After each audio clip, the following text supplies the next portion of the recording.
I was asking you guys a few episodes ago, maybe 2 episodes ago, whether I should do a Pokemon Go Let's Play. And I decided not to do a Pokemon Go Let's Play yet, mainly because I have no money at the moment and I need a better battery for my phone.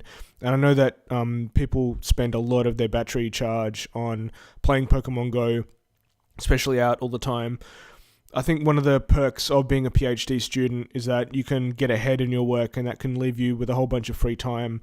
And so obviously this is what I'm spending my free time doing, mainly because it helps my mental health. You know, I go pretty crazy if I have nothing to do. So if I have something to work on every day and spend the day doing something productive, I feel a lot better mentally. So I would have time in order to drive around and play Pokemon Go, but I think I'll wait until my work starts up. I tutor at a university and I've taken some few extra shifts this semester, so I think being able to save up for my wedding, and my partner and I decided not to have an engagement party, mainly because we got engaged almost 2 years ago now. No, not 2 years ago. Yeah, almost 2 years ago, because we've been together for almost 3 years. So we're just saving up for the wedding mainly. So I think maybe I'll be able to use a little bit of the extra money left over from taking the extra shifts in order to buy maybe one of those cases that you can put on your phone that gives it extra charge. And then I will be able to use my vlog camera to do a Pokemon Go Let's Play. But what I wanted to tell you guys is that I have decided to do a Shenmue Let's Play in the meantime. And I don't think the Shenmue Let's Play is going to take as long because there isn't as many action-based puzzles like in Zelda, and there isn't a lot of, item collecting. There is a lot of talking to people, but with a walkthrough and the magic of editing, we can actually get through it pretty quickly. I think just from sitting down for about 4 or 5 hours yesterday, I was able to get almost the first disc done, almost completely done. And so one of the really good things about this Shenmue Let's Play is that I actually have an S-video cable for my Dreamcast, because I will be playing it on a Dreamcast, so the picture quality is really nice. It's really, really nice, and it's actually a higher resolution than this particular Zelda game as well. So you're in for some very nice, sharp images. All right, let's start the footage. Alright, so like you might have remembered from before, we completed kind of the bottom half of the dungeon, one quarter of the dungeon. So, as I said last episode, this is probably going to take about 4 episodes in total to get through this dungeon. So about 40 minutes. So by the end of this episode, we should be about halfway through the dungeon.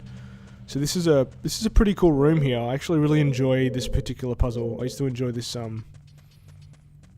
part of the dungeon quite a bit.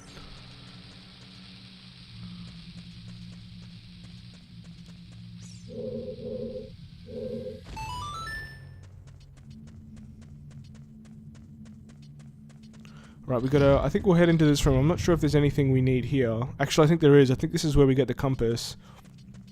So this part of the room here, we gotta bomb this live Armor statue. Now I do have a bit of trouble with this. It's difficult to work out how to do it. I didn't realize you could actually hit the Armor statue with your sword and kill it that way. So we'll get the compass first. And having the compass makes it very easy to work out which side of the room you're on. Can make it very confusing. Especially when you're fighting in a circular room and you're running around all the time with Lizalfos chasing you.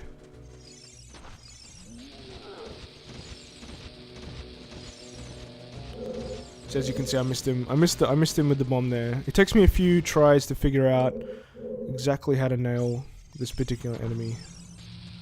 So we'll drop the bomb again to get him started. I think he chases me into the corner this time.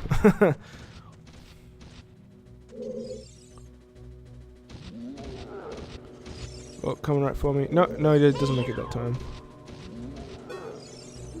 So he's in Armos. So this is what confused me. Stop its movement. I thought maybe maybe it was going to stop in the middle of the room and you'd be able to hit it again. But it heads right back to where it started this time. We'll try again with this bomb. This is me playing without the guide. This is me just trying on my own. As you can see, I'm not that great. So here's the bomb. Here's a bomb. We should be able to get him this time, maybe. No, he starts heading back. The timer for him ran out. I think we get him this time.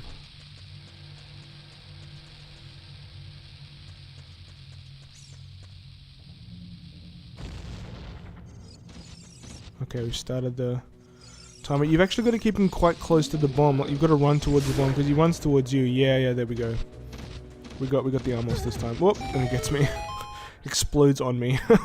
But I think the fact that the puzzle just became unlocked meant that I didn't take as much damage. Alright, there's a big staircase here. I think I get a bit confused about what I was meant to do. I think I suddenly realized that there was that room over there that I needed to bomb. But let's cut back to me to me ending that deliberation and resolving this puzzle. There's actually some vines on the left side of this statue, and I think I did check that out, but I didn't see the vines. I didn't check carefully enough. We're gonna have to come back and climb up the vines on the side of this staircase a bit later. We'll do that once we have the boomerang. But I get a bit confused from here on out because there's an alcove right at the top of these stairs, and it's out of the way, and it's difficult to get to. As you can see, I check on this side of the statue to see if there's anything I can climb up, but because the staircase is already down, there's nothing to climb up. All of the vines have gone into the ground along with the staircase. Can you imagine climbing the staircase in real life? You'd be exhausted by the top. Luckily, Link has boundless energy. So as you can see, we can hear a gold Skulltula crawling around. There's actually quite a bit of money up here. I think there's a 20 rupee piece over there. There's the camera getting a bit confusing. Head over this side.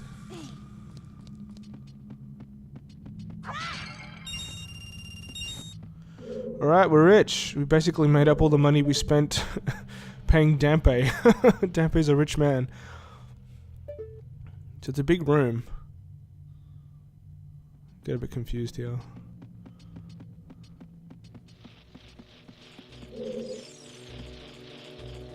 Right, there's two Skulltulas here, but one is gold and one is not. So we've got to kill this one. I didn't realize you killed them with one shot with the slingshot.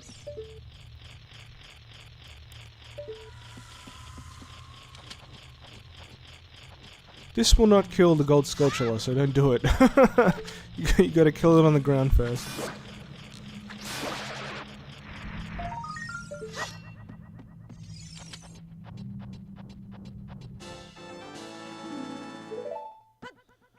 Alright. I think at this point I got confused again. So as you can see, there's that alcove over there, but we can't reach it. You have to reach it while the stairs are at the top, and the only way to get the gold Skulltula inside that alcove is to use the boomerang. So we won't bother about that. Alright, now this is where things get a little bit dicey. I find fire keys really difficult to kill. I can never get Z targeted on them properly. You've got to... Yeah, they always get to you before you can take out the slingshot. It's really difficult. Luckily they do give you quite a bit of health when they die. The game is pretty forgiving. It's a pretty easy game battle-wise if you know what you're doing. When you're a kid though, it's pretty tough. You can take quite a bit of damage. Alright, now these Armos statues, if you pick the right one, I don't think any of them really move. Or maybe they do, I'm not sure. I've never touched any of the Armos statues besides this one, so I don't actually know if they're alive. But this one's not a real Armos statue. This one's a fake concrete one, a stone one.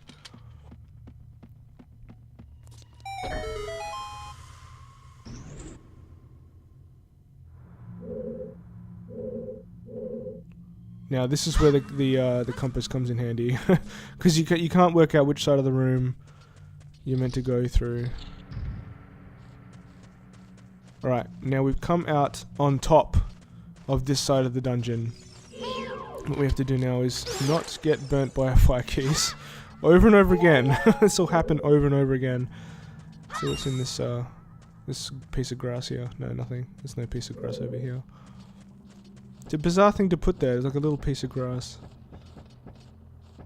This place is covered with like moss and dead vines. Very overgrown. You can see. It feels like it's very old. I love the textures, even though it's, you know, classic Nintendo textures. Very muddy and blurry, because the texture cache was very small for this console. So we've got a whole bunch of blade traps. And this is me trying very badly to show you guys the rest of this room. So there's a chest over there, and there's a pot, and there's a blade trap down here. That's what I originally wanted to show you. So I think if we jump forward, we can actually avoid these blade traps. I think we triggered some dialogue that was meant to be shown a little bit further back when we were standing on the edge of the platform, maybe. Okay. Gotta get past this blade trap.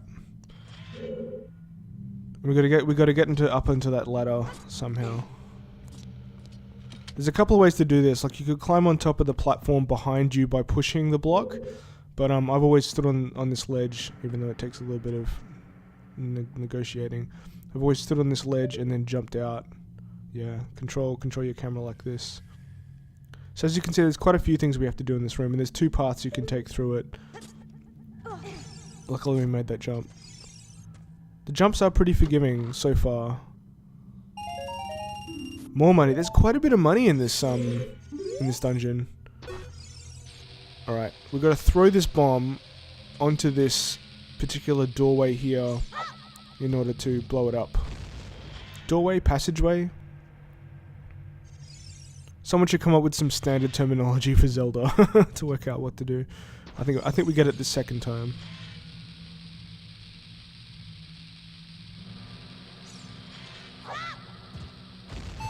Yeah, we got it this time.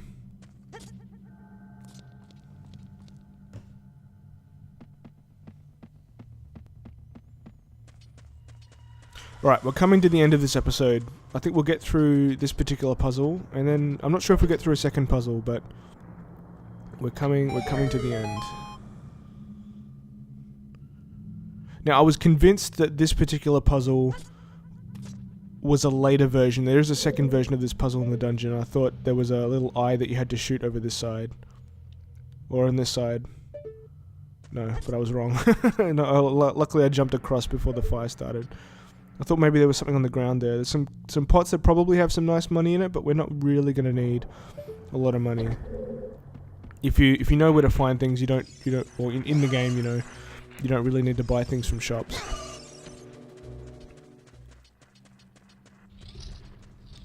Alright, we'll fade out here. This next room is full of some Lizalfos. There's a couple of them. Alright, we'll leave it here. Look out for my Shenmue Let's Play. I think I'll release alternate episodes, you know, one every alternate day, and then I'll release seven episodes a week, and you'll get like 3 Shenmue and 4 Zelda, and then maybe 3 Zelda and 4 Shenmue, something like that. And then that way, you know, I'll fill out the whole week, and it'll add some variety so that you're not constantly watching Zelda all the time. Alright, I'll leave it here. I'll see you guys tomorrow or whenever you want to watch these videos. I'll see you guys next time.